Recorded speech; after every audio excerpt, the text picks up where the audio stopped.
Hello friends, Satyanath Tagore institute में आप सभी का स्वागत है। तो 15 जनवरी से आपकी जो मेंस आंसर राइटिंग क्लास है एमपीपीएससी मेंस 2023 जो होना है, उसके लिए ऑनलाइन आंसर राइटिंग क्लास आपकी 15 जनवरी से चालू हो रही है। ठीक है, उसके लिए जो डेमो है वो आपको, जो हमारा टेलीग्राम ग्रुप है, टेलीग्राम ग्रुप पर 12, 13, 14 जनवरी तक आपको डेमो क्लास अवेलेबल की जाएगी। आज भी डेमो क्लास हुई थी, जिसकी आंसर राइटिंग क्लास में आज आपको कराऊंगा। उसमें आपको मैं मॉडल आंसर दूंगा। ठीक है, और ये जो डेमो क्लास है ये टेलीग्राम ग्रुप के माध्यम से हो रही है, और इसकी जो आंसर डिस्कशन क्लास है वो यूट्यूब के माध्यम से आपको कराई जाएगी। ये पूरा का पूरे answer writing class online class है। ये 15 जनवरी से चालू हो रही है। इसके अंतर्गत देखिए, आपको टोटल 67 जो आपकी क्लास हैं, 67 क्लास होंगी। ठीक ना, ऑनलाइन डिस्कशन क्लास होंगी जिसमें आपको आंसर राइटिंग सिखाई जाएगी। इसके तहत आपके 52 यूनिट वाइज आंसर राइटिंग, ठीक है, टेस्ट होंगे या क्लास होगी। ठीक है ना, और 15 स्पेशल क्लास होंगी। इसमें ऑनलाइन रिकॉर्डेड आपको डिस्कशन क्लास मिलेगी। मॉडल आंसर की भी आपको दी जाएगी, जिसको आप डायरेक्ट अपने क्या कर सकते हो, नोट्स में इंक्लूड कर सकते हो। पर्सनल गाइडेंस आपको मिलेगा। और ये टेस्ट सीरीज केवल हिंदी मीडियम वालों के लिए है। ये टेस्ट सीरीज या आंसर राइटिंग क्लास केवल हिंदी मीडियम वालों के लिए। और आपकी जो कॉपी रहेगी, जो आप लिख कर अपलोड करोगे, उसका प्रॉपर एवेल्यूएशन और रीमार्किंग की जाएगी इस आंसर राइटिंग क्लास के माध्यम से, जिसकी फ़ीस केवल 1299 है। 1299 जैसी बिल्कुल लोएस्ट जो आपकी वो है फीस है, उसके माध्यम से आप जुड़ सकते हो इस आंसर राइटिंग क्लास से। यदि आप कल का जो डेमो है 13 तारीख का वो अटेंड करना चाहते हो, कल जो आपका पेपर फर्स्ट है पार्ट बी का डेमो होगा। ठीक है ना, यदि आप कल का डेमो अटेंड करना चाहते हो तो आप हमारे टेलीग्राम ग्रुप से जुड़ जाइएगा। टेलीग्राम ग्रुप में कल आपको 2 बजे जो पेपर रहेगा वो डाल दिया जाएगा। फिर उसको आपको अपनी कॉपी में लिखना है और फिर अपलोड करना है हमारे ग्रुप में। ठीक है ना, 4 बजे तक। और शाम को आपको 8 या 9 बजे आपको क्या मिलेगा, रिकॉर्डेड लेक्चर मिल जाएगा। ठीक है ना, मतलब आपको डिस्कशन क्लास मिल जाएगी आंसर राइटिंग की। तो इस प्रकार से ये आंसर राइटिंग क्लास चलेगी। अभी 3 दिन इसके डेमो चल रहे हैं। ठीक है ना, आज पहला डेमो था जिसका पेपर ग्रुप में अपलोड किया गया था। तो उसके आज हम मॉडल आंसर करेंगे, देखेंगे किस प्रकार से आंसर राइटिंग की जाती है, किस प्रकार से आंसर लिखे जाते हैं। तो चलिए स्टार्ट करते हैं। पहले देखो, आज का पेपर देख लो आप। आज का जो डेमो फर्स्ट था उसमें इस प्रकार का पेपर आपको दिया गया था। पार्ट ए का ये पेपर था। ठीक है ना, आपका जो पार्ट ए था उसका डेमो पेपर था ये। ठीक ना, आंसर राइटिंग क्लास का। तो देखो, आपको दिए गए थे 6 लघुत्तरीय प्रश्न दिए गए थे। अति लघुत्तरीय प्रश्न जो हैं 6 दिए गए थे, 3 नंबर वाले। ठीक है ना, ये आपके प्रश्न थे। कल्पसूत्र, माच, तानसेन सम्मान, बाईजाबाई का संबंध किस राजघराने से, रामनगर अभिलेख, चित्रकूट। इनके आंसर आपको लिखने थे। ठीक है ना, 3 लाइनों में लिखने थे। 15 से 20 शब्दों में इनके आंसर लिखने थे। जो आपका जो प्रश्न दूसरा था उसमें आज को आपको 5 मार्क का क्वेश्चन दिए गए थे। वो आपके 5 मार्क का क्वेश्चन थे। बृहद स्नानागार पर टिप्पणी लिखिए, बायकोम सत्याग्रह पर टिप्पणी लिखिए, मसरा मूर्ति कला का संक्षिप्त टिप्पणी लिखिए, नील विद्रोह पर संक्षिप्त टिप्पणी लिखिए, भीम बैठका की गुफाओं पर संक्षिप्त टिप्पणी लिखिए। ये आपके क्या थे, क्वेश्चन थे 5 मार्क का। ठीक है ना, ये आपके 3 मार्क का क्वेश्चन थे। और आपको आज 2 11 मार्क का क्वेश्चन दिए गए थे। जो आपके 11 मार्क का क्वेश्चन थे इसको आपको 2 पेज में लिखना था। ठीक है, पहला 11 मार्क का क्वेश्चन था आपका, शाहजहां बेगम की प्रमुख सुधारों को स्पष्ट कीजिए। जो शाहजहां बेगम थी उनके प्रमुख सुधारों को स्पष्ट करना था। और आपका जो दूसरा 11 मार्क का क्वेश्चन था, मतलब 11 मार्क्स का, जो आपको 2 पेज में लिखना था, 200 वर्ड इसकी शब्द सीमा थी, वो था अलाउद्दीन खिलजी की बाजार नियंत्रण प्रणाली को समझाइए। ठीक है, इस सारे पेपर को आपको 40 मिनट में हल करना था। इन सारे प्रश्नों को आपको 40 मिनट में हल करना था। ठीक है, तो इसी प्रकार से आपको जो अगला डेमो होगा कल, उसका पेपर भी डाल दिया जाएगा। तो उसकी जो आंसर डिस्कशन क्लास होगी या आंसर राइटिंग क्लास होगी वो आपको रात में 9, साढ़े 9 पे अपलोड की जाएगी। ठीक है ना, तो इसी प्रकार से कल का डेमो होगा। ठीक है ना, तो आप क्या कर सकते हो, हमारे टेलीग्राम ग्रुप को ज्वाइन कर सकते हो डेमो अटेंड करने के लिए। तो अब जो प्रश्न मैंने आपको दिखाए हैं, इन प्रश्न के देखते हैं हम आंसर राइटिंग क्लास की आंसर राइटिंग करते कैसे हैं। ठीक है, तो चलिए शुरू करते हैं। पहला क्वेश्चन था आपका कल्प सूत्र। ठीक है ना, जो आपके अति लघु उत्तरीय प्रश्न चालू हो गए हैं। पहला क्वेश्चन था आपका कल्प सूत्र। ठीक है ना, 3 नंबर वाला एक क्वेश्चन था। देखिए इसको किस प्रकार से लिखना था। तो देखो, कल्प सूत्र कोई भी चीज़ पूछी आती है तो सबसे पहले हम क्या करते हैं, उसके इंट्रो लिखते हैं कि वो है क्या। जैसे कल्पसूत्र उसने पूछा तो कल्पसूत्र हम क्या करेंगे, इंट्रो लिखेंगे कि कल्पसूत्र है क्या, ठीक है ना। फिर उसके बाद में हम उसके बाद उसकी अदर चीज़ों को चालू करेंगे। 15 से 20 वर्ड में इस 3 मार्कर क्वेश्चन को करना है आपको। इसी प्रकार के पेपर में आपको क्वेश्चन मिलेंगे, ठीक है। तो देखो, जैसे कल्पसूत्र लिखने को आया तो सबसे पहले मैंने पहली लाइन में लिख दिया कि जैन धर्म से संबंधित प्रमुख ग्रंथ अथवा साहित्य रचनाएं, ठीक है ना। ठीक है ना, कल्पसूत्र जो है वो है जैन धर्म से संबंधित क्या है, एक प्रमुख ग्रंथ अथवा साहित्य रचनाएं। फिर मैंने इसके लेखक बता दिए कि कल्पसूत्र लिखा किसने है, वो लिखा है भद्रबाहु ने। फिर मैंने इसकी भाषा बता दी कि कल्पसूत्र की भाषा क्या है, संस्कृत है, ठीक है ना। तो ये आपके 2 फैक्ट हो गए। पहला फैक्ट तो हो गया क्या, जैन धर्म से संबंधित प्रमुख ग्रंथ है कल्पसूत्र। फिर मैंने उसके लेखक बता दिए कि लेखक हैं इसके भद्रबाहु, और कल्पसूत्र की जो भाषा है संस्कृत है। फिर मैंने कल्पसूत्र के बारे में बता दिया कि इसमें है क्या। तो इसमें जैन धर्म के तीर्थंकरों का जीवन चरित्र वर्णित है, ठीक है ना। जैन धर्म के जो तीर्थंकर हुए हैं उन सारे तीर्थंकरों का जो जीवन चरित्र है कल्पसूत्र में वर्णित है। तो ये क्या है, जैन ग्रंथ है। तो ये आपका पहला क्वेश्चन था, 3 मार्क का क्वेश्चन। फिर देखो आपका अगला क्वेश्चन जो था 3 मार्क का क्वेश्चन था, वो था आपका माछ। तो माछ को आपको लिखना था कि माछ है क्या, ठीक है। 3 लाइनों में लिखना था, 15 से 20 वर्ड में लिखना था आपको। तो देखो माछ क्या है। मध्य प्रदेश के मालवा क्षेत्र का 300 वर्ष पुराना लोक नाट्य है। मैंने आपको बताया कि 3 मार्कर जब भी आपको दिखता है तो पहली लाइन में आप उसका क्या करो, इंट्रो बताने की कोशिश करो कि है क्या।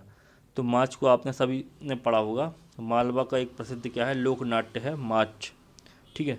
तो पहली लाइन मैंने वही लिख दी कि माछ क्या है, मध्य प्रदेश के मालवा क्षेत्र का 300 वर्ष पुराना एक क्या है, लोक नाट्य, ठीक है ना। फिर मैंने दूसरी लाइन में लिख दिया कि अवसर, किस अवसर पर माछ होता है। तो अवसर है शीत ऋतु में रात्रि के समय होता है, ठीक है ना। फिर मैंने इसकी विषय वस्तु बता दी। तो ये जो लोक नाट्य होता है वो होता है मालवी लोक जीवन पर। जो मालवा क्षेत्र के जो लोग हैं उनके जीवन पर आधारित होता है ये क्या, लोक नाट्य, ठीक है ना। फिर मैंने एक विशेष करके पॉइंट डाल दिया, आप सबको पता हुआ कि जो माछ है वो मध्य प्रदेश का क्या है, राजकीय लोक नाट्य। तो मैंने अपने जो आंसर लिख रहा था मैं, उसमें मैंने लिख दिया एक लाइन कि यह मध्य प्रदेश का क्या है, राजकीय लोक नाट्य है, ठीक है ना। यदि आप जहाँ पर उत्तर लिख रहे हो वहाँ जगह बचती है तो आप उसके प्रमुख कलाकार भी लिख सकते हो। सिद्धेश्वर सेन और ओम प्रकाश शर्मा, ये क्या है, माछ के प्रमुख कलाकार हैं। तो इस प्रकार से 3 मार्क का क्वेश्चन को करना था माछ को, ठीक है ना। फिर देखते हैं हमारा अगला 3 मार्क का क्वेश्चन था, वो था तानसेन सम्मान। तानसेन सम्मान को आपको बताना था, ठीक है ना। तो देखो तानसेन सम्मान को मैं कैसे चालू करूँगा, कैसे लिखूँगा। सबसे पहले आप बता दो कि यह मध्य प्रदेश का क्या है, एक प्रमुख सम्मान है, ठीक है ना। सबसे पहले मैंने बता दिया कि तानसेन सम्मान क्या है, मध्य प्रदेश का प्रमुख सम्मान है। फिर मैंने इसका प्रारंभ बता दिया दूसरी लाइन में, प्रारंभ हुआ था इसका 1980 में। इसका क्षेत्र जो है वो है शास्त्रीय संगीत। तानसेन सम्मान दिया जाता है शास्त्रीय संगीत के क्षेत्र में। विभाग मैंने बता दिया कि मध्य प्रदेश संस्कृति विभाग, ठीक है ना। फिर मैंने राशि बता दी कि राशि कितनी मिलती है, 5 लाख रुपए मिलते हैं तानसेन सम्मान में। और फिर मैंने बता दिया कि 2021 में पंडित नित्यानंद हल्दीपुर बांसुरी वादक थे, इनको क्या मिला है, तानसेन सम्मान मिला है। तो इस प्रकार से आपको करना है। यदि आपसे कोई भी सम्मान पेपर में आता है करने के लिए तो आप क्या करोगे, इस प्रकार से करोगे तानसेन सम्मान को कि यह मध्य प्रदेश का क्या है, एक प्रमुख सम्मान है।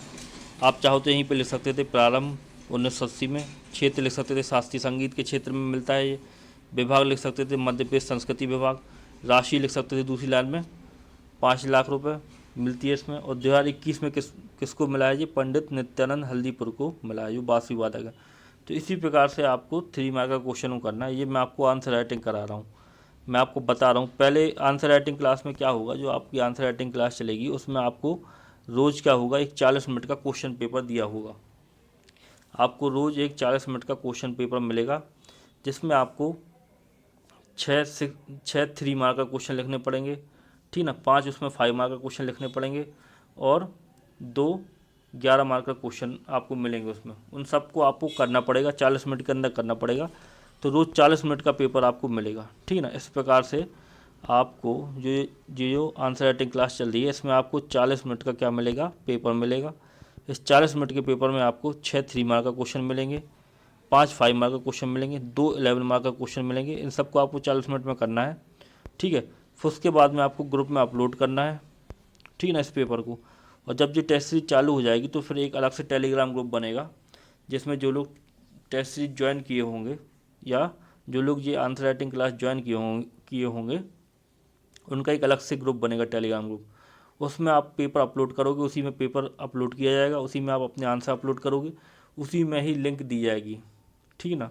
जो आपकी आंसर डिस्कशन क्लास या आपकी आंसर राइटिंग क्लास होगी उसकी लिंक उसमें दी जाएगी। तो इस प्रकार से करना है, इस प्रकार से ये चलेगी टेस्ट सीरीज है, आंसर राइटिंग क्लास आपकी चलेगी। और 40 मिनट का आपका क्लास होगा। तो आप बहुत आसानी से ऑनलाइन अपने घर बैठे बैठे क्या कर सकते हो, आराम से आंसर राइटिंग सीख सकते हो। तो मैं आपको आंसर राइटिंग करना इसके माध्यम से सिखाऊंगा। तो देखो, फिर आपका अगला क्वेश्चन जो है वो है बैजाबाई का संबंध किस राजघराने से। ये क्वेश्चन आपका 2023 में पूछा गया। अब वो 2022 का जो मेंस की परीक्षा हुई ना अभी जनवरी में, जो आपका फर्स्ट पेपर जो हुआ था, फर्स्ट पेपर में आपका ये क्वेश्चन आया हुआ है। ये रियासत का क्वेश्चन है, बैजाबाई का संबंध किस राजघराने से। तो मैंने आपकी आंसर राइटिंग क्लास में इसको ले लिया है आपको कराने के लिए। बिल्कुल अब भी आया है ये क्वेश्चन। आप देखना 2022 का पेपर, 2022 का जो आप हिस्ट्री का पेपर देखना पार्ट ए का, ठीक ना, फर्स्ट पेपर जो होता है उसका पार्ट ए का पेपर देखना आप। तो उसमें आपको बैजाबाई का संबंध किस राजघराने से मिलेगा। ये 3 मार्क का क्वेश्चन आया है इस बार, MPPSC ने पूछा है। तो इसी को मैं आपको क्या कर रहा हूँ, सॉल्व करा रहा हूँ, ठीक है। मैं बता रहा हूँ किसको आप किस प्रकार से लिखोगे यदि बैजाबाई आ जाएगा आपके पेपर में। तो देखो, अब देखते हैं बैजाबाई को किस प्रकार से लिखना है। तो उसने क्वेश्चन में पूछा है कि बैजाबाई का संबंध किस राजघराने से है, ठीक है। तो देखो आंसर कैसे लिखना है देखते हैं। तो देखो, बैजाबाई सिंधिया वंश के शासक दौलत राव सिंधिया की पत्नी थी। मैंने आपको हमेशा बताया कि पहले आपको इंट्रो लिखना है उसका, कि वो है था क्या या कौन थी। तो देखो पहली लाइन में मैंने बता दिया कि बैजाबाई क्या थी, सिंधिया वंश की थी। और साथ ही साथ मैंने बता दी कि जो सिंधिया वंश के शासक थे दौलत राव सिंधिया, उनकी क्या थी, पत्नी थी। फिर दूसरा फैक्ट मैंने लिख दिया, क्योंकि 3 लाइनों में लिखना है, 15 से 20 वर्ड में मेरे को लिखना है। तो ठीक है, फिर मैंने बता दिया कि अल्पायु पुत्र जनकोजी राव, ठीक ना, जो दौलत राव सिंधिया के दत्तक पुत्र थे, अल्पायु पुत्र थे जनकोजी राव, उनकी संरक्षिका के रूप में बैजाबाई ने क्या किया, शासन का संचालन किया, ठीक है। और इसके बाद में मैंने तीसरी लाइन में क्या कर दिया, उनके कुछ निर्माण कार्य बता दिए, ठीक है ना। तो बैजाबाई जो थी उन्होंने बैजाताल का निर्माण क्या किया था, ग्वालियर में कराया था, और गोपाल मंदिर का निर्माण उज्जैन में कराया था। तो इस प्रकार से आपको बैजाबाई को लिखना था, ठीक है ना। सबसे पहली लाइन में आपको बताना था कि बैजाबाई सिंधिया वंश के शासक दौलत राव सिंधिया की क्या थी, पत्नी थी, ठीक है ना। अल्पायु पुत्र जनकोजी राव की संरक्षका के रूप में शासन का संचालन किया। निर्माण कार्य जो उनके थे वो था बैजाताल, ग्वालियर में निर्माण कराया बैजाताल का, और गोपाल मंदिर का निर्माण कराया उज्जैन में। तो इस प्रकार से आपको इस क्वेश्चन को करना था। फिर आपका जो अगला क्वेश्चन था वो था रामनगर अभिलेख। ये भी आपका 3 मार्क का क्वेश्चन था। अगला क्वेश्चन रामनगर अभिलेख है। रामनगर अभिलेख को आपको 3 मार्कर क्वेश्चन में लिखना था, ठीक है ना, मतलब 3 लाइनों में इसको लिखना था, ठीक है। अति लघु उत्तरीय प्रश्न है। तो देखो रामनगर अभिलेख को किस प्रकार लिखोगे, रियासत से है ये क्वेश्चन आपका, ठीक है ना। तो आज पेपर फर्स्ट पार्ट ए का आपका आंसर राइटिंग क्लास चल रही है, ठीक है। तो देखो, तो रामनगर अभिलेख को देख लो। रामनगर अभिलेख जो है क्या है, गोंडकालीन एक प्रमुख संस्कृत अभिलेख है। तो देखो इसको किस प्रकार से लिखना था। तो रामनगर अभिलेख आया तो सबसे पहले मैंने क्या किया, इस रामनगर अभिलेख के बारे में एक इंट्रो वाली लाइन लिखी कि क्या है ये। पहली बात तो गोंडकालीन एक प्रमुख संस्कृत अभिलेख है, ठीक है ना। तो पहली लाइन में मैंने 2 फैक्ट लिख दिए कि गोंडकालीन है, दूसरा क्या है, संस्कृत का अभिलेख है, ठीक है ना। फिर मैंने इसका निर्माण बता दिया कि जो रामनगर अभिलेख था इसका निर्माण किसने कराया। तो जो राजा हृदय शाह थे इन्होंने क्या किया था, रामनगर अभिलेख का निर्माण कराया था। फिर मैंने रामनगर अभिलेख की स्थिति बता दी कि रामनगर अभिलेख कहाँ पड़ता है, तो यह रामनगर मंडला में है। फिर मैंने बता दिया विशेष एक पॉइंट डाल के कि रामनगर अभिलेख जो था इसमें क्या जानकारी प्राप्त होती है इससे। तो मैंने लिख दिया कि यादव राय से लेके, यादव राय जो थे पहले गौड़ शासक थे, इनसे लेकर हृदय शाह तक 54 गौड़ शासकों का क्या है, उल्लेख है काय में, रामनगर अभिलेख में, ठीक है ना। तो गोंडकालीन क्या है, पहली लाइन लिखी मैंने, गोंडकालीन एक प्रमुख संस्कृत अभिलेख है। निर्माण मैंने बता दिया कि राजा हृदय शाह ने, स्थिति मैंने बता दी कि रामनगर मंडला, और विशेष में मैंने लिख दिया कि यादव राय से लेकर हृदय शातक 54 गौड़ शासकों का क्या है इसमें उल्लेख है। तो इस प्रकार से आपको रामनगर अभिलेख के बारे में लिखना था। कोई भी अभिलेख आपसे जब पूछा जाता तो आपको इसी प्रकार से आप उसको लिख सकते हो, ठीक है ना। पहली लाइन उसकी इंट्रो बता दो, कौन सी भाषा का अभिलेख है ये बता दूँ, फिर उसका निर्माण बता दूँ किस शासक ने कराया, फिर उसकी स्थिति बता दूँ, फिर उससे क्या जानकारी मिल रही है वो बता दूँ। तो इस प्रकार से आप, ये आपका क्या हो गया, प्रारूप हो गया समझ लो लिखने का। कोई भी अभिलेख आपसे 3 मार्कर में यदि पूछता है तो इस प्रकार से करना था आपको, ठीक है ना। फिर देखो चित्रकूट, ये भी अति लघु उत्तरीय प्रश्न है, 15 से 20 वर्ड में इसको लिखना था, 3 लाइनों में इसको लिखना था। तो चित्रकूट को लिखना था 3 लाइनों में, चित्रकूट है क्या, ठीक है ना। तो देखो सबसे पहली लाइन मैंने बता दी कि यह मध्य प्रदेश के सतना जिले में स्थित एक प्रमुख धार्मिक पर्यटन स्थल है, ठीक है ना। अब ये आप कंफर्म कर लेना, अब सतना जिले में आता है कि मैहर जो जिला बन गया मैहर जिले में आता है, ठीक है ना। तो देख लेना आप, मैं आपको बस तरीका बता रहा हूँ कि किस प्रकार से आंसर राइटिंग की जाती है, किस प्रकार से आंसर लिखे जाते हैं पीपीएससी में, ठीक है ना। शुरुआत कैसे करते हैं हम लिखने की, कोई भी प्रश्न आता है हमारे सामने तो देखो चित्रकूट के बारे में मैंने पहली लाइन लिखी कि मध्य प्रदेश के सतना जिले में स्थित क्या है, एक प्रमुख धार्मिक व पर्यटन स्थल है। पहली लाइन में ही मैंने बता दिया कि मध्य प्रदेश में स्थित है, सतना जिले में स्थित है, और क्या है, एक धार्मिक व पर्यटन स्थल है। धार्मिक स्थल तो है ही, साथ साथ पर्यटन स्थल भी है, धार्मिक पर्यटन स्थल है ये। फिर मैंने चित्रकूट के दर्शनीय स्थल लिख दिए, कुछ दर्शनीय स्थल जो प्रमुख है उनको लिख दिया, जैसे रामघाट हो गया, गुप्त गोदावरी हो गया, सती अनसुईया जो आश्रम है वो हो गया, कामतगिरी हो गए, ठीक है ना, कामतगिरी मंदिर, और भी बहुत सारे स्फटिक शिला वगैरह भी यहाँ पे है, सीता रसोई है, ठीक है ना। तो ये सब क्या हो गया, हनुमान धारा है, तो ये सब क्या होगा, दर्शनीय स्थल हो गया, मैंने दूसरी लाइन में बता दी। फिर मैंने एक विशेष पॉइंट डाल के लिख दिया कि मान्यता है कि राम ने अपने वनवास के 11 वर्ष चित्रकूट में बिताए थे, ठीक है ना। तो इस प्रकार से ये पूरा हो गया, क्या हो गया आपका, इस प्रकार से आपका क्या हो गया, ये अति लघु उत्तरीय प्रश्न क्या हो गया, पूरा हो गया। पहली लाइन मैंने लिख दी कि मध्य प्रदेश के सतना जिले में स्थित एक प्रमुख धार्मिक और पर्यटन स्थल है।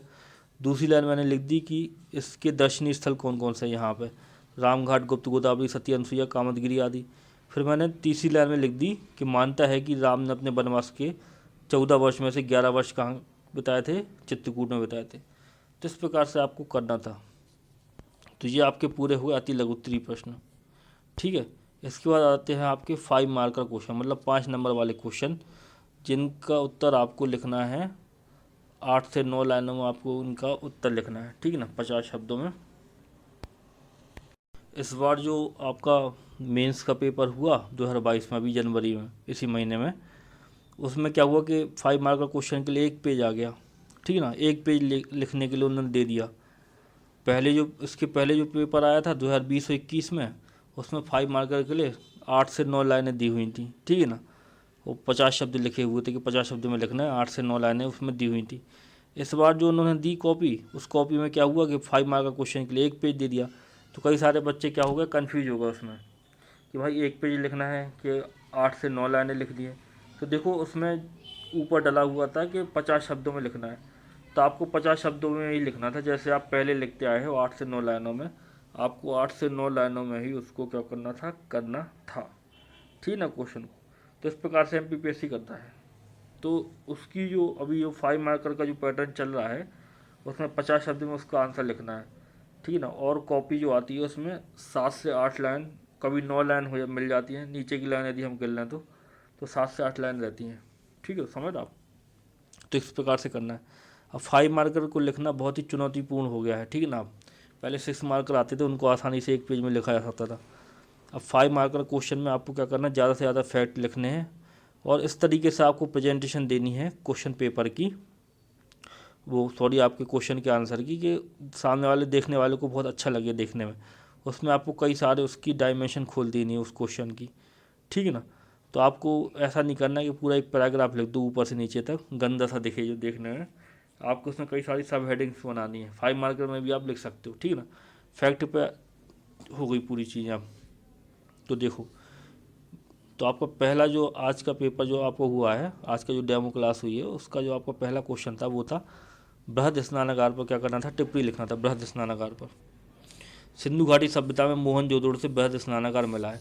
ये क्वेश्चन आपका जो अभी 2021 का मेंस हुआ है, 2021 वाला, इसमें पूछा गया है, ठीक है ना। तो ये वाला जो आपका क्वेश्चन मेंस में पूछा जा चुका है MPPSC के 5 नंबर में ही पूछा था, ठीक है। तो वो मैंने यहाँ पे ले लिया आपको कराने के लिए, आपको दिखाने के लिए कि किस प्रकार से आंसर राइटिंग होती है, किस प्रकार से आंसर लिखे जाते हैं, ठीक है। जो आप बड़ी बड़ी कोचिंगों में 6-6 7-7 हज़ार रुपये फीस लगा के जो आंसर राइटिंग आप करते हो, वो आंसर राइटिंग आपको केवल यहाँ पर हमारे यूट्यूब चैनल पर 1299 रुपये में मिल रही है, समझ रहे आप। तो 1299 रुपये जो है मतलब 1300 रुपये लगभग, बहुत ही कम फीस है इस आंसर राइटिंग क्लास की। तो अब देखो बृहद स्नानागार को देखो किस प्रकार से लिखेंगे। यदि 5 मार्कर में ये क्वेश्चन पूछ लिया जाएगा, 5 नंबर में ये क्वेश्चन आएगा तो देखो देखते हैं। सबसे पहले मैं क्या करूँगा, बृहद स्नानागार के बारे में बताऊँगा कि क्या है ये। तो मैंने पहला पॉइंट लिख दिया कि सिंधु घाटी सभ्यता से संबंधित एक विशाल स्थापत्य संरचना है, ठीक है ना। तो क्या है बृहद स्नानागार? बृहद स्नानागार एक पॉइंट की तरह बना हुआ है, ठीक है ना। तो क्या हो गई ये हो गई एक स्थापत्य संरचना। तो अच्छे वर्ड को यूज करना है हमें। तो पहली लाइन मैंने लिख दी कि सिंधु घाटी सभ्यता से संबंधित क्या है, एक विशाल स्थापत्य संरचना है।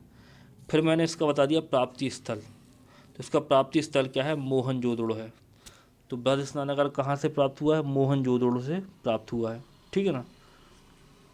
फिर मैंने इसका उपयोग बता दिया कि ऐसा अनुमान है, क्योंकि सिंधु घाटी सभ्यता से जो भी चीज़ मिली है उसके बारे में हम लोगों ने अनुमान लगाए हैं। ना सिंधु घाटी संबंधित कोई भी भाषा हम पढ़ पाए, ठीक है ना उनकी लिपि पढ़ पाए, ठीक है ना कोई लिखित विवरण हमें मिला, ठीक है। तो हम जितने भी हैं अनुमान लगाते हैं। तो मैंने उपयोग में लिख दिया कि अनुमान है कि धार्मिक अनुष्ठानों के समय सामूहिक स्नान में जो बृहद स्नानागार था इसका उपयोग किया जाता था, ठीक है ना। धार्मिक अनुष्ठानों के समय सामूहिक स्नान में इसका उपयोग किया जाता था। तो पहली लाइन मैंने लिख दी कि सिंधु घाटी सभ्यता से संबंधित एक विशाल स्थापत्य संरचना है। दूसरी लाइन में मैंने लिख दिया प्राप्ति स्थल है मोहनजोदड़ो। फिर मैंने इसका उपयोग बता दिया कि अनुमान है कि धार्मिक अनुष्ठानों के समय सामूहिक स्नान में इसका प्रयोग होता था। फिर मैंने इसकी विशेषताएं लिख दी बृहद स्नानागार की, बृहद स्नानागार की विशेषताएं क्या क्या थी। तो देखो पहली विशेषता मैंने लिखी है कि यह ईंटों से निर्मित है, यह ईंटों से निर्मित था, ठीक है ना। इसकी मैंने लंबाई चौड़ाई और गहराई लिख दी जो क्रमशः 2x7x3 मीटर है। फिर मैंने लिख दिया कि इसमें उतरने हेतु सीढ़ियाँ बनी है, इसमें नीचे उतरने के लिए क्या बनी है, सीढ़ियाँ बनी है बृहद स्नानागार। फिर मैंने लिख दिया कि इसमें बगल में कपड़े बदलने के कक्षी बनाए गए हैं, ठीक है ना। आप नहाओ और फिर बगल में आप कपड़े बदल सकते हो। तो इस प्रकार की चीज़ें की गई हैं, तो सब ठीक है। तो इस प्रकार मैंने इसकी विशेषताएं लिख दी। फिर मैंने लास्ट में एक पॉइंट लिख दिया कि जो बृहद स्नानागार से पता क्या चलता है, ठीक है ना। तो मैंने लिख दिया कि इससे हड़प्पा सभ्यता या सिंधु घाटी सभ्यता की शहरी, धार्मिक व स्थापत्य कला की जानकारी प्राप्त होती है, ठीक है ना। जो उस समय की जो शहरी प्रकृति थी और जो धार्मिक प्रकृति थी उसकी जानकारी प्राप्त हो रही है बृहद स्नानागार से, साथ ही साथ क्या हो रही है, स्थापत्य कला की जानकारी प्राप्त हो रही है। तो आपकी ये लास्ट की लाइन है ये कंक्लूजन की तरह हो गई, ठीक है ना। 5 मार्क का क्वेश्चन आपसे जितने भी जब भी पूछे जाएंगे तो कुछ में आपका कंक्लूजन बनेगा, कुछ में नहीं बनेगा, ठीक है ना। तो जनरली 5 मार्कर में कंक्लूजन नहीं बनाना है, क्योंकि यदि हमारे पास कोई ऐसा कोई विशेष क्वेश्चन आता है जिसका मटेरियल हमारे पास में इस प्रकार से है कि उसमें हम लास्ट वाली लाइन कंक्लूजन की तरह लिख सकते हैं, तो हमें लिख देना है कंक्लूजन, ठीक है। तो इस प्रकार से बृहद स्नानागार को करना था। फिर देखते हैं अगला क्वेश्चन क्या है। अगला क्वेश्चन हमारा है बाइकोम सत्याग्रह पर टिप्पणी लिखिए। तो बाइकोम सत्याग्रह जो है काफ़ी हाल ही में न्यूज में रहा है, क्योंकि इसके 100 वर्ष पूरे हुए हैं। आधुनिक इतिहास से संबंधित ये क्वेश्चन है, इसलिए मैंने आपको दिया है। तो देखते हैं बाइकोम सत्याग्रह को किस प्रकार लिखना था। तो देखो पहली लाइन में मैंने बता दिया कि बाइकोम सत्याग्रह 1924-25 में अस्पृश्यता छुआछूत की कुप्रथा के विरुद्ध चलाया गया एक गांधीवादी क्या था, आंदोलन था। तो बाइकोम सत्याग्रह हुआ था 1924-25 में अस्पृश्यता की कुप्रथा के विरुद्ध, ठीक है ना। तो इस प्रकार से मैंने पहली लाइन लिख दी, ठीक है। फिर मैंने बता दिया कि क्षेत्र क्या था। तो बाइकोम सत्याग्रह जो था, बाइकोम सत्याग्रह का क्षेत्र था त्रावणकोर, केरल। फिर मैंने नेतृत्वकर्ता बता दी कि बाइकोम सत्याग्रह के नेतृत्वकर्ता कौन थे। टी.के. माधवन थे, के. कलप्पम थे और के.पी. केशव मेनन थे। तो ये सब मैंने नेतृत्वकर्ता बता दी कि बाइकोम सत्याग्रह के नेतृत्वकर्ता कौन थे। ये थे आपके टी.के. माधवन, के. कलप्पन और के.पी. केशव मेनन। फिर मैंने कारण बता दिए बाइकोम सत्याग्रह के कारण क्या थे। तो देखो कारण क्या थे, त्रावणकोर के एक मंदिर की पास वाली सड़क के उपयोग को लेकर अछूतों को मनाही, ठीक है ना। साथ ही अछूतों को मन देश में प्रवेश पर रोक, ठीक है। तो मैंने पहली लाइन में इसका इंट्रो बता दिया, फिर मैंने उसका क्षेत्र बता दिया कि कौन से क्षेत्र में हुआ था बायकुम सत्याग्रह, फिर मैंने उसके नेतृत्वकर्ता बता दिए, फिर मैंने बायकुम सत्याग्रह का कारण बता दिया, फिर मैंने तरीके बता दिए कि बायकुम सत्याग्रह में तरीके क्या थे सत्याग्रह करने के। तो सत्याग्रह करने के तरीके थे सड़कों पर जुलूस, धरना प्रदर्शन, नारेबाजी, ये तरीके थे सत्याग्रह के। फिर मैंने थोड़ा सा घटनाक्रम बता दिया कि और क्या क्या हुआ था। तो मार्च 1925 में गांधी जी ने बायकोम जाकर विभिन्न जाति समूह के नेताओं से चर्चा की तथा 30 नवंबर 1925 को यह आंदोलन खत्म हो गया, ठीक है ना। और फिर मैंने बता दिया इसका परिणाम कि इसका परिणाम क्या हुआ बायकोम सत्याग्रह का। तो सभी कैदियों की क्या हो गई, रिहाई हो गई, सड़क तक पहुंच प्रदान करने के लिए समझौता हो गया। जो अछूत जो थे उनको मंदिर में प्रवेश पर रोक तो थी, तथा कथित जिनको अछूत माना जाता था, ठीक है ना, भारतीय समाज में पहले, तो उनको क्या था, जो यहाँ पे बायकोम जो जगह थी त्रावणकोर में, केरल में, वहाँ पे क्या था कि आप मंदिर में प्रवेश तो नहीं कर सकते, प्रवेश तो कर ही नहीं सकते, और साथ ही साथ जो मंदिर के आसपास की रोड है उनका भी उपयोग नहीं कर सकते। तो इसको लेकर क्या हुआ था, सत्याग्रह हुआ था ये। तो देखो उसका परिणाम क्या हुआ, सभी कैदियों को रिहाई, सड़क तक पहुँच प्रदान करने के लिए समझौता, तथा 1936 में, ठीक ना, इसी जो सत्याग्रह बायकुम सत्याग्रह का प्रभाव था कि 1936 में त्रावणकोर के जो महाराज थे उन्होंने मंदिर प्रवेश उद्घोषणा पर क्या किए, हस्ताक्षर किए। तो इस प्रकार से करना था इस 5 मार्क का क्वेश्चन को, ठीक है, समझ रहे ना आप। तो इस प्रकार से ये 5 मार्क का क्वेश्चन करना था। कभी भी आपसे कोई भी सत्याग्रह पूछा जाता है तो आप 5 मार्कर में या 5 नंबर वाले क्वेश्चन में इसी प्रकार से लिखना। कभी भी पहले उसका इंट्रो दे देना, फिर उसका क्षेत्र बता देना कि किस क्षेत्र में वो हुआ है, फिर उसके नेतृत्वकर्ता बता देना किस, ठीक है ना, उसके नेतृत्वकर्ता कौन से हैं, फिर उसका कारण बता देना कि उस सत्याग्रह का कारण क्या था। यदि उस सत्याग्रह में कोई नारा दिया गया था, ठीक ना, उस आंदोलन में कोई नारा दिया गया तो एक हेडिंग आप ऐसी लिख सकते हो यहाँ पे, नारा करके, और जो भी नारा उसमें दिया गया था वो नारा लिख सकते हो। फिर आप उसके तरीके बता सकते हो कि तरीके क्या थे, क्या क्या हुआ था, घटनाक्रम बता सकते हो कि छोटा सा घटनाक्रम क्या हुआ था, और लास्ट में आपको सत्याग्रह का परिणाम लिख देना है। तो इस प्रकार से आप किसी भी 5 मार्कर क्वेश्चन को करोगे जो आपसे सत्याग्रह पूछा जाएगा। अभी एक आगे मैं आपको क्वेश्चन कराऊंगा नील आंदोलन, उसमें भी मैं आपको बताऊंगा किस प्रकार से करना था। फिर जो आपका अगला क्वेश्चन जो है, ठीक है ना, अगला 5 मार्क का क्वेश्चन जो था वो था मथुरा मूर्ति कला पर संक्षिप्त टिप्पणी लिखनी थी। तो देख लो मथुरा मूर्ति कला को किस प्रकार लिखना था। पहली लाइन मैंने लिख दी कि यह एक प्राचीन भारतीय मूर्तिकला श्रेणी है। मथुरा मूर्तिकला क्या है, एक प्राचीन भारतीय क्या है, मूर्तिकला श्रेणी है। फिर मैंने इसका विकास बता दिया कि मौर्योत्तर काल में कनिष्क के संरक्षण में इसका विकास हुआ था। कनिष्क क्या था, कुषाण शासक था, ठीक है ना। तो मौर्योत्तर काल में कनिष्क के संरक्षण में क्या हुआ, इसका विकास हुआ, ठीक है ना। फिर मैंने क्षेत्र बता दिया कि मथुरा, कंकाली टीला तथा उसके आसपास का क्षेत्र, कि मथुरा मूर्तिकला किस क्षेत्र में प्रसिद्ध थी या किस क्षेत्र में फैली हुई थी। तो मैंने बता दिया कि मथुरा, कंकाली टीला तथा उसके आसपास का क्षेत्र। फिर मैंने निर्माण सामग्री बता दी कि मथुरा मूर्तिकला में किस निर्माण सामग्री का प्रयोग हुआ था, लाल बलुआ पत्थर, ठीक है ना, का प्रयोग हुआ था। लाल बलुआ पत्थर से मूर्तियों का निर्माण किया गया था, ठीक है ना। और जो थोड़ी सी विशेषता लिख दी मैंने कि यह शैली स्वदेशी प्रभाव लिए हुए है, इसमें बाह्य प्रभाव बिल्कुल नहीं दिखता, मतलब बिल्कुल स्वदेशी प्रभाव है, स्वदेशी भारतीय कला है, ठीक है ना, स्वदेशी भारतीय मूर्ति कला है मथुरा शैली।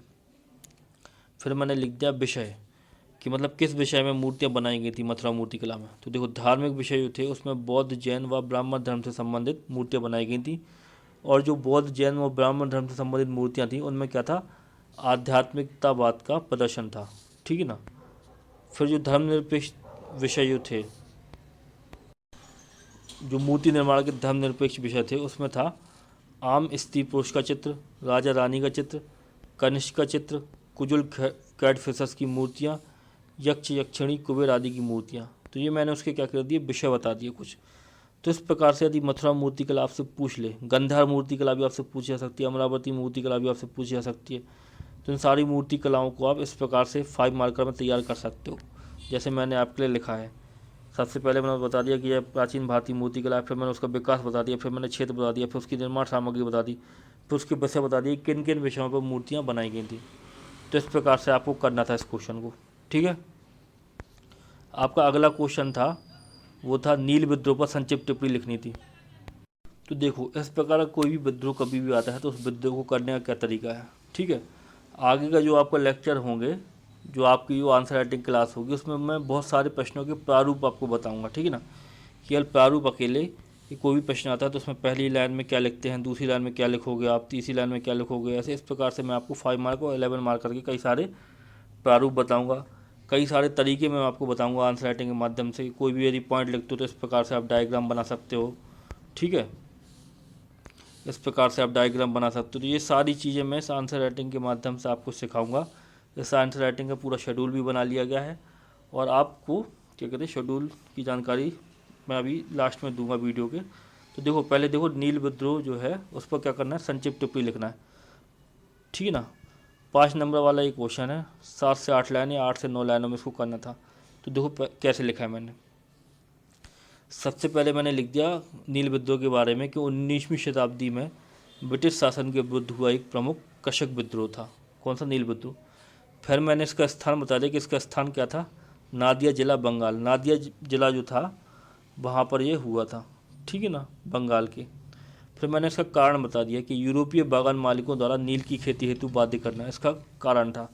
फिर मैंने नेता बता दिया कि नेता कौन थे नील आंदोलन के, वो थे दिगंबर विश्वास, विष्णु विश्वास। फिर मैंने नारा लिख दिया जो रक्षक वही भक्षक, ये नारा था। देखिए आप इस प्रकार से लिखे जाते हैं क्वेश्चन के आंसर। 5 मार्क का क्वेश्चन भी आता है तो उसके आंसर क्या किए जाते हैं, इस प्रकार से लिखे जाते हैं वहाँ पे। यदि आप नील आंदोलन को डायरेक्ट बिना कोई पॉइंट बनाए ऐसे पैराग्राफ में लिखाओगे तो आपको 5 में से वहाँ पे 1 नंबर मिलेगा। ठीक है, अब मैं जो लिखा रहा हूँ आपको, मैं जो आंसर राइटिंग बता रहा हूँ उसमें देखो मैंने क्या किया है। पहले मैं एक लाइन लिखता हूँ, उसकी इंट्रो लिखता हूँ, फिर मैं उसका स्थान बताता हूँ कहाँ पे हुआ, फिर मैं उसका कारण बताता हूँ। ठीक है ना, कारण क्या था। फिर मैं उसके नेता बता देता हूँ कि नेता कौन कौन थे उसके। फिर मैं बताता हूँ कि नारा क्या था, जो रक्षक वही रक्षक नारा दिया गया था इस विद्रोह में। तो इस प्रकार से ठीक है ना, जो चीज़ आप पैराग्राफ में इस तरीके से लिखने वाले हो उसको पैराग्राफ में डायरेक्ट ना लिख के आपको इस प्रकार से हेडिंग बना बना के छोटी छोटी लिख देना है इन सब चीज़ों को। ऐसे में क्या होगा, जो आपका आंसर होगा वो देखने में अट्रैक्टिव लगेगा। ठीक है ना, और आपको 5 में से वहाँ पे 3 नंबर मिल जाएंगे, 3.5 नंबर मिल जाएंगे। ठीक है ना, यदि आप इस प्रकार से करोगे तो यही प्रकार जो है आंसर राइटिंग का, ये आपको सिखाया जाएगा इस आंसर राइटिंग के माध्यम से, इस आंसर राइटिंग क्लास के माध्यम से। ठीक है, तो यहाँ तक मैंने बता दिया था कि पहले मैंने उसका इंट्रो लिख दिया, फिर मैंने उसका स्थान बता दिया, फिर मैंने उसके कारण बता दिए, कारण क्या था नील विद्रोह का। फिर मैंने उसके नेता बता दिए, नील विद्रोह के नेता कौन थे। फिर मैंने उसका नारा बता दिया कि नारा क्या था नील आंदोलन का। फिर मैंने लिख दिया एक हेडिंग बना दी, विद्रोह के तरीके। विद्रोह के तरीके क्या थे। ठीक है ना, तो कृषकों द्वारा नील की खेती क्या कर दी गई, बंद कर दी गई। विद्रोह के समय जब विद्रोह हुआ तो कृषकों ने क्या कर दिया, नील की खेती बंद कर दी। जो बागान मालिक थे उनके खिलाफ क्या कर दिए, मुकदमे दायर कर दिए, उग्र प्रदर्शन शुरू कर दिया। ठीक है ना, और जो दीनबंधु मित्र थे उन्होंने अपने नाटक नील दर्पण में जो ये आपका जो नील आंदोलन था या नील विद्रोह था इसका क्या किया, जिक्र किया। तो ये सब चीज़ें मैंने लिख दी। फिर मैंने लास्ट में लिख दिया परिणाम, कि परिणाम क्या हुए नील आंदोलन के। तो देखो नील आंदोलन के क्या परिणाम हुए। पहला, 1860 तक बंगाल के सभी नील कारखाने क्या हो गए, बंद हो गए। 1860 में क्या हुआ, नील आयोग का गठन हुआ जिसने कहा कि कृषकों को नील की खेती हेतु बाध्य न किया जाए। तो ये परिणाम हुए, क्या हुए, नील कारखाने बंद हो गए और 1860 में क्या हुआ, एक नील आयोग का गठन हुआ जिसने कहा कि कृषकों को नील की खेती हेतु बाध्य न किया जाए। तो इस प्रकार से आपको करना था। कोई भी आपसे आंदोलन पूछता है वो मॉडर्न हिस्ट्री से, तो आपको इसी प्रकार से करना है। पहले आप उसका इंट्रो लिख दो, फिर उसका आप स्थान लिख दो कहाँ हुआ था, फिर उसका कारण बता दो क्यों हो रहा था, फिर उसमें जो नेता शामिल थे उसके नेता बता दो, फिर उसका उसमें कोई नारा दिया गया था वो नारा लिख दो, फिर आप उसमें तरीके बता दो या घटनाक्रम जो हुआ था, फिर आप उसके परिणाम लिख दो कि उसके क्या परिणाम निकले। तो इस प्रकार से आपको करना है। ये आपका क्या होगा, आंसर फॉर्मेट हो गया, ये हो गई आंसर फॉर्मेटिंग। तो इसी प्रकार से आपको ये मॉडल आंसर की मिलेगी। साथ ही साथ आपको समझाया जाएगा कि किस प्रकार से आपको आंसर लिखना है। ठीक है, फिर जो आपका लास्ट जो आपका 5 मार्क का क्वेश्चन है वो है भीमबेटका। तो भीमबेटका की गुफाओं पर संक्षिप्त टिप्पणी लिखिए। ठीक है ना, तो ये इस क्वेश्चन को आपको लिखना था। ठीक है, 7 से 8 लाइनों में। तो देखो किस प्रकार से लिखेंगे। तो देखो पहले मैंने लिख दिया कि मध्य प्रदेश में स्थित पुरापाषाणकालीन मानव द्वारा निर्मित प्राचीनतम शैल गुफाएं हैं। तो भीमबेटका क्या है, भीमबेटका बहुत बड़ा गुफा समूह है, 600 गुफाएं हैं यहाँ पे। तो वही लाइन मैंने लिख दी कि मध्य प्रदेश में स्थित पुरापाषाणकालीन मानव द्वारा निर्मित प्राचीन शैल गुफाएं हैं। फिर मैंने लिख दी कि प्रसिद्धि, कि ये प्रसिद्ध क्यों हैं। तो ये प्रागैतिहासिक कालीन चित्रकला के साक्ष्य व शैलाशय के लिए फेमस हैं ये गुफाएं। क्या है, यहाँ पे चित्रकला मिली हुई है इन गुफाओं के अंदर, ठीक है ना, पुरातन मानव की। और साथ ही साथ क्या है, ये शैलाशय है, यहाँ पर जो प्राचीन मानव था वो रहा करता था, ठीक है ना। फिर मैंने एक लाइन में बता दिया कि खोजकर्ता क्या थे, विष्णु श्रीधर बाखड़कर थे। उन्होंने 1957-58 में क्या की थी, भीमबेटका की खोज की थी। फिर मैंने भीमबेटका की क्या बता दी, स्थिति बता दी कि अब्दुल्लागंज रायसेन में स्थित है भीमबेटका। फिर मैंने क्या किया, भीमबेटका के बारे में कुछ विशेषताएं लिख दी। पहली विशेषता मैंने लिखी कि भीमबेटका से 600 गुफाएं प्राप्त हुई हैं, जिनमें से 275 गुफाओं में शैल चित्र बने हुए हैं। फिर मैंने लिख दिया कि इन चित्रों में सामूहिक नृत्य, शिकार, युद्ध, पशु पक्षी आदि के चित्र बने हैं। इन चित्रों का निर्माण खनिज रंगों जैसे गेरुआ, सफ़ेद, लाल आदि से किया गया है। तो ये सब चीज़ें मैंने क्या कर दी, भीमबेटका की विशेषता में लिख दी। कभी भी भीमबेटका आपसे पूछे तो आपको इस प्रकार से करना है, ठीक है ना, इस प्रकार से आंसर लिखा जाता है। यदि आप भीमबेटका को बिना ऐसी हेडिंग बनाए, बिना खोज करता ऐसी हेडिंग बनाए, ऐसा कुछ लिखे आप लिख दोगे तो वो आपका क्या होगा, आंसर आपका अट्रैक्टिव नहीं होगा, आपका आंसर अट्रैक्टिव नहीं लगेगा। यदि आप इस प्रकार से पैराग्राफ में सीधे सीधे लिख के आ जाओगे, 7-8 लाइनों को भराओगे तो आपको 1 नंबर मिलेगा। इस प्रकार से लिखोगे तो वहाँ पे 5 में से 3 नंबर मिलने की पूरी संभावना है आपको। 3 नंबर अच्छे नंबर कहलाते हैं, ठीक है। तो इस प्रकार से आपको करना था। फिर देखते हैं, आपको 2 11 मार्क का क्वेश्चन दिए गए थे। तो 2 11 मार्क का क्वेश्चन आपको करना है, ठीक है। 200 वर्ड में लिखने थे, मतलब 2 पेज में इन क्वेश्चन का आंसर आपको लिखना था। तो देखो, आपका पहला क्वेश्चन है 11 मार्क का जो क्वेश्चन आपका है, मतलब 11 नंबर का जो क्वेश्चन है वो देखो, आपका पहला क्वेश्चन है वो है शाहजहां बेगम के प्रमुख सुधारों को क्या करना है, स्पष्ट करना है। 2 पेज में क्या करना है, इस क्वेश्चन को लिखना है। तो देखो इस क्वेश्चन को कैसे लिखेंगे। सबसे पहले मैंने थोड़ा सा इंट्रो बता दिया शाहजहां बेगम के बारे में। तो मैंने लिख दिया कि जो सिकंदर बेगम थी, सिकंदर बेगम के बाद शाहजहां बेगम ने 1868 ईस्वी में भोपाल की क्या हुई, गद्दी संभाली या भोपाल की शासक बनी। कौन, सिकंदर बेगम के बाद में शाहजहां बेगम 1868 ईस्वी में क्या हुई, भोपाल की शासक बनी। उन्होंने भोपाल राज्य के मजबूतीकरण के लिए तथा विकास के लिए अनेक सुधार किए जो निम्न है, ठीक है ना। अब हमें सुधार लिखना है, क्योंकि उसने डायरेक्ट पूछा है क्वेश्चन में कि शाहजहां बेगम के प्रमुख सुधार लिखिए। तो हमने पहले थोड़ा सा इंट्रो लिख दिया, क्योंकि 11 मार्क का क्वेश्चन है, इसमें तो इंट्रो और कंक्लूजन बिल्कुल लिखना ही लिखना है। तो आपको बहुत ज़्यादा इम्पोर्टेंट है, 11 मार्क का जो क्वेश्चन पूछा जाता है 2 पेज का 200 वर्ड का, उसमें आपको इंट्रो लिखना है और कंक्लूजन लिखना है लास्ट में, जब आपका आंसर ख़त्म होता है, ठीक है। तो पहले मैंने शुरुआत की कि सिकंदर बेगम के बाद शाहजहां बेगम 1868 ईस्वी में भोपाल की क्या हुई, शासक बनी, तथा उन्होंने भोपाल राज्य के मजबूतीकरण तथा विकास के लिए क्या किया, अनेक सुधार किए। अब हमें सुधारों को लिखना है, ठीक है ना। अब जो हमें सुधारों को लिखना है उनको हेडिंगों के माध्यम से लिखना है।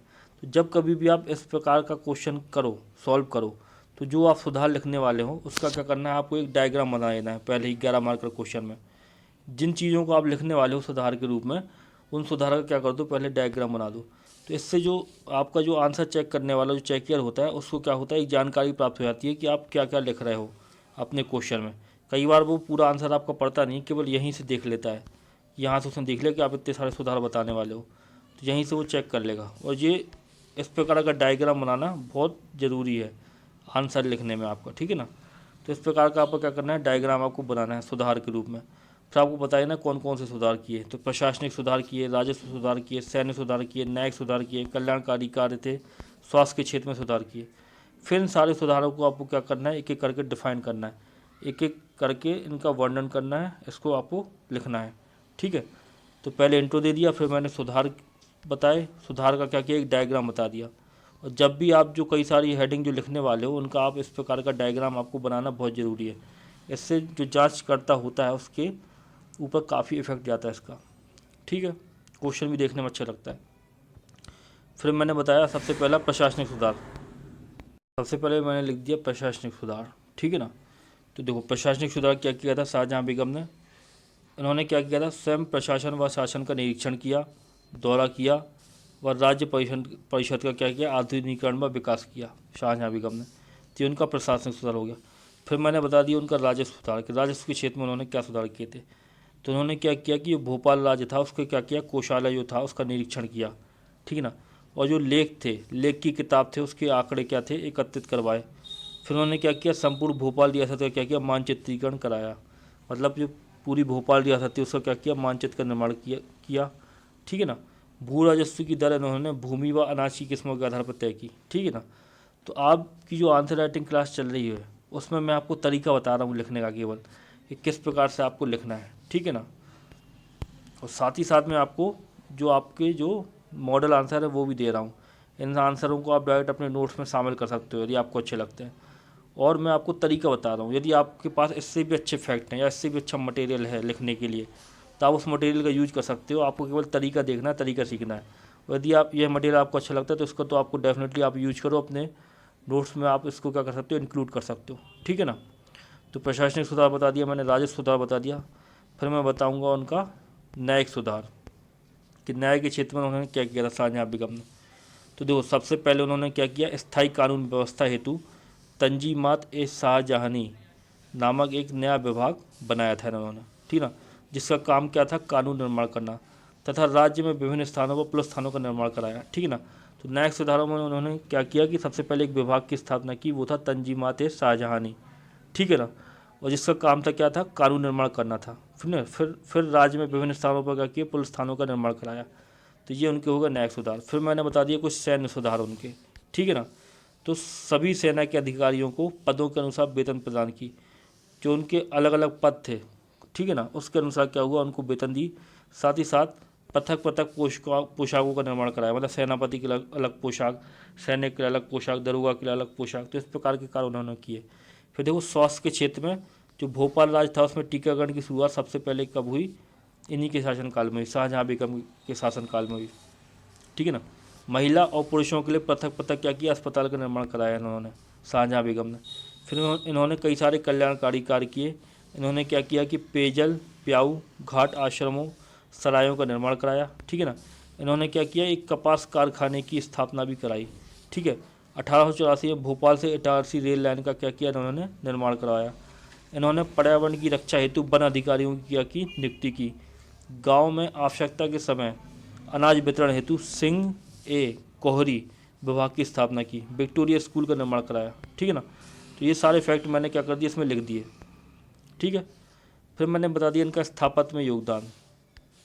तो मैंने स्थापत्य में योगदान लिख दिया कि ताजुल मस्जिद का निर्माण, ताजुल मस्जिद आपसे पर्टिकुलर 3 मार्कर में आ सकती है, ठीक है ना। तो ताजुल मस्जिद का निर्माण शाहजहाँ बेगम ने कराया। बेनजीर भवन का निर्माण भोपाल में शाहजहाँ बेगम ने कराया। सदर मंजिल का निर्माण भोपाल में इन्होंने कराया, ठीक है। तो ये इनके क्या थे, निर्माण कार्य थे। फिर लास्ट में मुझे लिखना है एक कंक्लूजन, ठीक है ना। तो इस 11 मार्क का क्वेश्चन जो आपका था, शाहजहाँ बेगम के प्रमुख सुधारों को लिखिए। इसकी शुरुआत हमने क्या की थी, इंट्रो के साथ की थी। फिर मैंने सुधार का एक डायग्राम बना दिया आंसर में, जो बहुत ज़्यादा ज़रूरी है। इससे जो आपका जो कॉपी चेक करता है, जो भी चेक है, उसको पता चलता है कि किस प्रकार से आप अंदर इसमें लिख रहे हो क्वेश्चन में। फिर इन सारे जो सुधार का डायग्राम बनाया था, एक एक सुधार को मैंने क्या किया, लिख दिया अच्छे तरीके से। फिर लास्ट में मुझे क्या करना है, कंक्लूजन लिखना है। तो देखो लास्ट का जो कंक्लूजन है मैंने किस प्रकार लिखा है, आप अपने मन से भी कंक्लूजन बना सकते हो। ये वीडियो केवल, या ये जो आंसर राइटिंग क्लास है, केवल आपको एक आइडिया देने के लिए है कि क्वेश्चन के आंसर लिखे कैसे आते हैं। मैं केवल ये बता रहा हूँ आपको, ठीक है ना। और यदि आपको ये मटेरियल अच्छा लगे तो उसको अपने नोट्स में भी आप शामिल कर सकते हो। और ये आपको रोज़ मॉडल आंसर की मिलेगी, और किसी भी कोचिंग में आपको एमपी के इस प्रकार की आंसर की नहीं देखने को मिलेगी, ठीक है ना, जिसमें इस तरीके से आपको बताया जाएगा, ठीक है।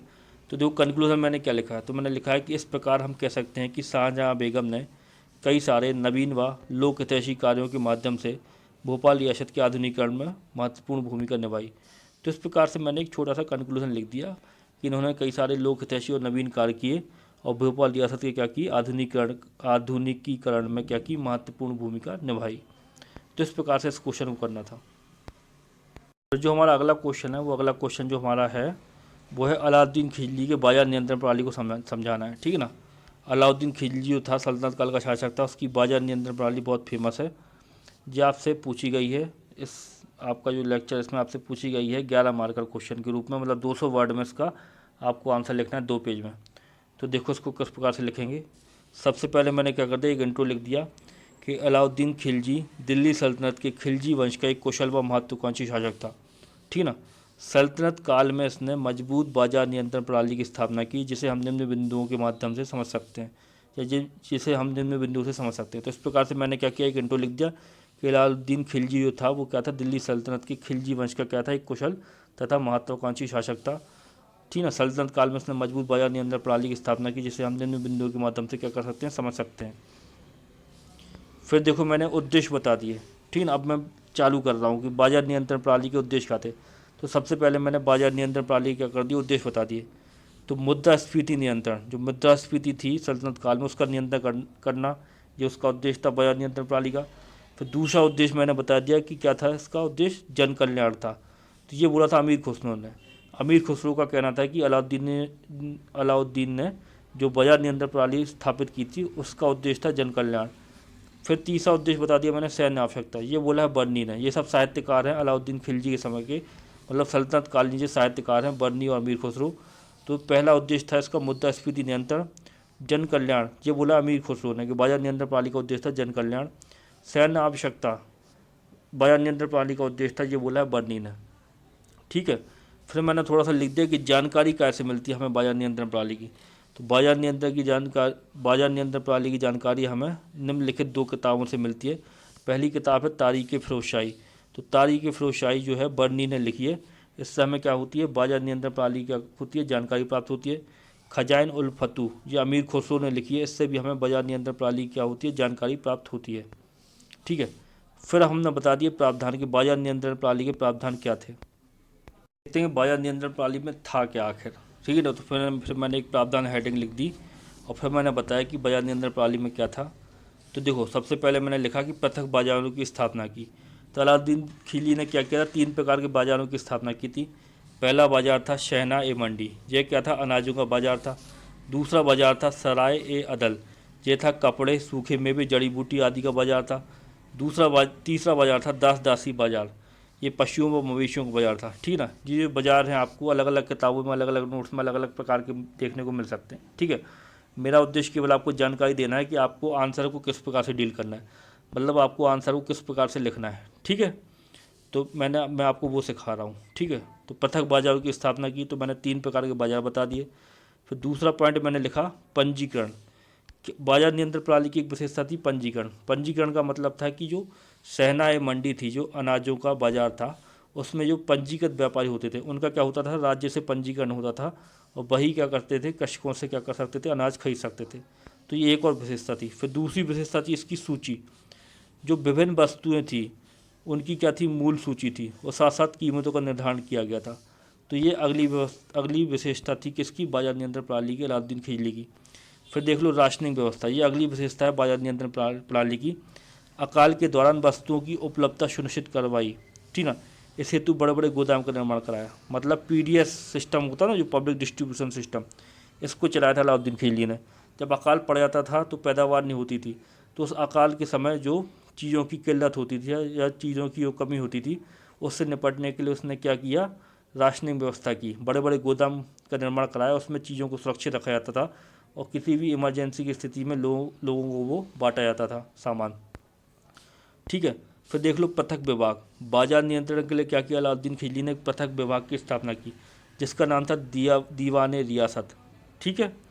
फिर देख लो पृथक अधिकारियों की नियुक्ति की, अलग अलग अधिकारियों की नियुक्ति की बाजार नियंत्रण के लिए।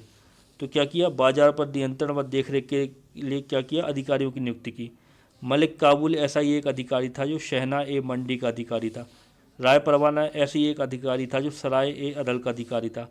इसके साथ ही गुप्तचर बरीद और मुनिहान थे, जो बाजार में घूम घूम कर क्या होते थे, बाजार से जानकारी जुटाते थे कि कौन कोई गलत तरीके से तो काम नहीं कर रहा है बाजार में, कोई गलत मुनाफा कमा रहा हो, कोई गलत वो नाप रहा हो, तोल रहा हो, कोई गलत क्या कहते हैं मूल्य ले रहा हो वस्तुओं का।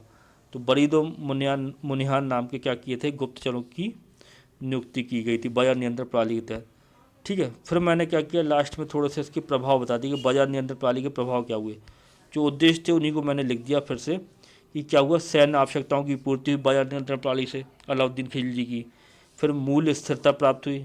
ठीक है ना। राजकीय आय में वृद्धि हुई और मिलावट व कालाबाजारी में कमी आई। तो ये क्या थे, प्रभाव थे अलाउद्दीन खिलजी के बाजार नियंत्रण प्रणाली के। फिर मैंने कुछ कमियां बता दी अलाउद्दीन खिलजी की, जो बाजार नियंत्रण प्रणाली थी उसकी कुछ कमियां थी। पहली कमी तो ये थी कि ये दिल्ली व उसके आसपास के क्षेत्र में ही प्रभावी थी ये बाजार नियंत्रण प्रणाली। ये जो संपूर्ण जो दिल्ली सल्तनत का जो संपूर्ण एरिया था उसमें ये प्रभावी नहीं थी, ये केवल दिल्ली के आसपास के क्षेत्रों में प्रभावी थी बाजार नियंत्रण प्रणाली। साथ ही साथ इसका एक नकारात्मक प्रभाव ये हुआ कि कृषकों के साथ कई सारे जो व्यापारी थे उन पर नकारात्मक प्रभाव इस प्रकार से पड़ा कि उनको निश्चित दाम पर ही खरीदना व बेचना पड़ता था, ठीक है ना। मतलब कृषकों को अपना निश्चित दाम पर बेचना पड़ता था, और जो व्यापारी उनसे खरीदते थे उनको खरीदना पड़ता था। तो निश्चित दाम था, तो इससे क्या हुआ, दोनों को कुछ ज़्यादा मुनाफा नहीं हुआ, एक फिक्स्ड मुनाफा उनको होता था। तो इस प्रकार से ये थी अलाउद्दीन खिलजी की बाजार नियंत्रण प्रणाली। और लास्ट में मैंने क्या कर दिया, एक कंक्लूजन लिख दिया अलाउद्दीन खिलजी की बाजार नियंत्रण प्रणाली के ऊपर। तो देखो मैंने कंक्लूजन क्या लिखा है, तो मैंने कंक्लूजन लिखा है कि उपयुक्त कमियों के बावजूद एक नवीन प्रयोग था, ठीक है ना। उपयुक्त कमियों के बावजूद यह एक नवीन प्रयोग था जिसने खिलजी वंश का सैन्य मजबूतीकरण किया, ठीक है ना, तथा आर्थिक राजनीतिक मजबूतीकरण किया। इन्हीं सब उपलब्धियों के कारण अलाउद्दीन खिलजी को मध्यकाल का प्रथम अर्थशास्त्री बोलते हैं। जो इतिहास का लैलन पूल है, उन्होंने अलाउद्दीन खिलजी को मध्यकाल का प्रथम अर्थशास्त्री बोला है। तो मैंने क्या किया, इंट्रो में ये सब चीज़ें बता दी। तो इस प्रकार से इस 11 मार्क का क्वेश्चन को हमें करना था। अलाउद्दीन खिलजी की बाजार नियंत्रण प्रणाली को इस प्रकार से लिखना था। उस आंसर राइटिंग क्लास के माध्यम से आपको यही सब चीज़ें सिखाई जाएंगी, ठीक है ना, कि किस प्रकार से किस क्वेश्चन को डील करना है, किस प्रकार से किस क्वेश्चन का आंसर लिखना है, किस प्रकार से आप लिख सकते हो। तो मॉडल आंसर आपको दिखाए जाएंगे इसके माध्यम से। तो देखो इस क्वेश्चन को हमने क्या कैसे किया था। सबसे पहले हमने लिखा था, इंट्रो लिखा था इसके बारे में। फिर मैंने बाजार नियंत्रण प्रणाली के कुछ उद्देश्य बता दिए थे। फिर मैंने जानकारी बता दी थी कि बाजार नियंत्रण प्रणाली की जानकारी कहाँ से प्राप्त हुई है। फिर मैंने इसके प्रावधान बता दिए, मतलब क्या क्या था बाजार नियंत्रण प्रणाली में। तो सबसे पहले था प्रावधान की पृथक बाजारों की स्थापना की गई, ये मैंने लिख दिया। फिर मैंने लिख दिया कि भाई पंजीकरण की व्यवस्था थी इसमें बाजार नियंत्रण प्रणाली में, वो मैंने लिख दिया। फिर मैंने लिख दिया कि विभिन्न वस्तुओं की सूची थी, निश्चित मूल्य थे, वो मैंने लिख दिया। फिर मैंने लिख दिया राशनिंग व्यवस्था भी इसकी एक विशेषता थी बाजार नियंत्रण प्रणाली की, वो मैंने लिख दी। फिर मैंने लिख दिया कि पृथक विभाग बनाया गया था, दीवान रियासत नामक पृथक विभाग बनाया गया था बाजार नियंत्रण प्रणाली के लिए। फिर मैंने लिख दिया कि विभिन्न प्रकार के अधिकारियों की नियुक्ति की गई। फिर मैंने क्या किया, कुछ इसके प्रभाव बता दिए बाजार नियंत्रण प्रणाली के क्या हुए। फिर मैंने उसकी कुछ कमियां बता दी और लास्ट में मैंने क्या कर दिया, कंक्लूजन लिख दिया। तो इस प्रकार से क्या करना था, आपको करना था, ठीक है। इस प्रकार से आपको इस 11 मार्क का क्वेश्चन को करना था। आपको रोज इस आंसर राइटिंग क्लास के माध्यम से इसी प्रकार से क्वेश्चन पेपर मिलेगा, ठीक है ना। और ये पूरा इसका जानकारी दी हुई है। आप अधिक जानकारी के लिए यदि आप ज्वाइन करना चाहते हैं इस आंसर राइटिंग क्लास को, तो इसकी फ़ीस जो है मात्र 1299 रुपये है, ठीक है ना। 1299 रुपये में आप इसको ज्वाइन कर सकते हैं। ऑनलाइन जो आपकी पूरी क्लास चलेगी, यूट्यूब पे आपके लेक्चर होंगे, टेलीग्राम ग्रुप में आपको पेपर दिया जाएगा। और वो टेलीग्राम ग्रुप होगा, पेड ग्रुप होगा, जिसमें केवल जिन लोगों ने ये टेस्ट सीरीज ली है वो लोग केवल जुड़े रहेंगे उसमें, ठीक है। अधिक जानकारी के लिए आप इन नंबर्स पर कॉल कर सकते हो, ठीक है। कल का यदि आपको डेमो टेस्ट या डेमो क्लास अटेंड करनी है तो आप हमारे टेलीग्राम ग्रुप से जुड़ सकते हो। टेलीग्राम ग्रुप की लिंक इस वीडियो के डिस्क्रिप्शन बॉक्स में दी हुई है। इस वीडियो के डिस्क्रिप्शन बॉक्स में यूट्यूब चैनल की भी लिंक दी हुई है, और ये पूरा लिखा हुआ है कि डेमो होना है 12, 13, 14 जनवरी को, और 15 जनवरी से ये आपकी क्लास चालू हो जाएगी। अब मैं आपको इस क्लास का क्या करता हूँ, आपको थोड़ा सा इसका शेड्यूल बता देता हूँ। तो इसका शेड्यूल भी बन गया है, शेड्यूल टेलीग्राम ग्रुप में डला है, वीडियो के माध्यम से भी मैं आपको दिखा देता हूँ शेड्यूल। तो ये शेड्यूल है इसका, ठीक है। 15 तारीख से चालू होगी क्लास। पहले आपका पार्ट ए का कराया जाएगा। पार्ट ए के सारे आपकी आंसर राइटिंग की क्लास होंगी। रोज़ आपको एक पेपर मिलेगा 40 मिनट का, उस पेपर को आपको अपने घर बैठे सॉल्व करना है, फिर अपलोड करना है ग्रुप में। तो उसको आपको शाम को क्या मिलेगा, उसका मॉडल आंसर की वीडियो मिलेगी, जिसमें आंसर की डिस्कशन कराए जाएंगे, जिसके माध्यम से आप आंसर राइटिंग सीखोगे। फिर आपका जीएस जो फर्स्ट पेपर है उसका पार्ट बी, उसका देखो ये शेड्यूल जे है। फिर देखो आपका जो सेकंड पेपर है, सेकंड पेपर के पार्ट ए का शेड्यूल जे है। फिर आपका जो सेकंड पेपर है उसी का पार्ट बी का शेड्यूल जे है। तो वीडियो को पॉज करके आप देख सकते हो इन सारे शेड्यूल्स को, ठीक है, किस प्रकार से ये शेड्यूल बनाए गए हैं आप देख सकते हो। अधिक जानकारी के लिए आप संपर्क कर सकते हो इन नंबर्स पर, ठीक है ना। ये टेलीग्राम ग्रुप की लिंक है, और टेलीग्राम ग्रुप की लिंक इस वीडियो के डिस्क्रिप्शन में दी है। टेलीग्राम ग्रुप को ज्वाइन कर लो। कोई भी क्वेरी है, कोई भी क्वेश्चन आपका इस आंसर राइटिंग क्लास से संबंधित है तो इन नंबर पर आप कांटेक्ट कर लो। तो ये सब सारा शेड्यूल है, इन सब वीडियो को पॉज करके आप इस शेड्यूल को देख लेना, ठीक है। तो ये आपका शेड्यूल है। फिर जो आपका जो थर्ड पेपर होगा, थर्ड पेपर का ये शेड्यूल है, थर्ड पेपर में इस प्रकार से, ठीक है ना। तो ये आपका शेड्यूल है, शेड्यूल को आप देख लेना अच्छे तरीके से, ठीक है। फिर पेपर जो 4 आपका एथिक्स वाला है उसका ये शेड्यूल है। साथ ही साथ ये आपकी 4 पेपर तक की आंसर राइटिंग की क्लास हो गई। फिर जो आपकी कुछ आंसर राइटिंग क्लास बनती है, ठीक है ना, जो आपकी लास्ट आंसर राइटिंग क्लास होगी वो 5 मार्च को ख़त्म होगी। 5 मार्च को आपको ख़त्म हो जाएगी, क्योंकि अभी जो आपका मेंस का जो पेपर होना है 2023 का, वो 11 मार्च से आपके पेपर होने हैं। तो 5 मार्च तक आपका किसी भी प्रकार से आपका ये पूरा करा दिया जाएगा, ये पूरी आंसर राइटिंग क्लास आपकी हो जाएगी। साथ ही साथ आप 15 जनवरी से 5 मार्च तक आपकी हो जाएगी, ठीक है ना ये। और कुछ 15 स्पेशल क्लास होंगी, जो 4 पेपर के बाद जो आपका हिंदी और निबंध लेखन का जो पेपर होता है उससे संबंधित, उससे रिलेटेड जो क्लासें हैं वो सैटरडे संडे को होंगी। उसका शेड्यूल देखो ये है, वो सारा शेड्यूल बन गया है, जानकारी आप और ले सकते हो। और यदि आयोग द्वारा आयोजित होने वाली जो आपकी परीक्षा है उसकी तिथियों में कोई भी बदलाव होता है तो उस स्थिति में आपका टाइम टेबल भी चेंज कर दिया जाएगा, ठीक है ना। एक दिन में यदि कोई 1 यूनिट हो रही है, 1 यूनिट का आपका आंसर राइटिंग हो रही है, तो उसकी फिर 3 दिन में भी कराई जा सकती है। तो आयोग यदि चेंज करता है, 11 मार्च से आपका पेपर आगे बढ़ाता है, तो उसके अनुसार आपका ये भी चेंज कर दिया जाएगा। फीस केवल 1299 है। अधिक जानकारी के लिए क्या करें, इन नंबर्स पर संपर्क करें, ठीक है। तो कल फिर मिलते हैं अगली डेमो क्लास में। धन्यवाद।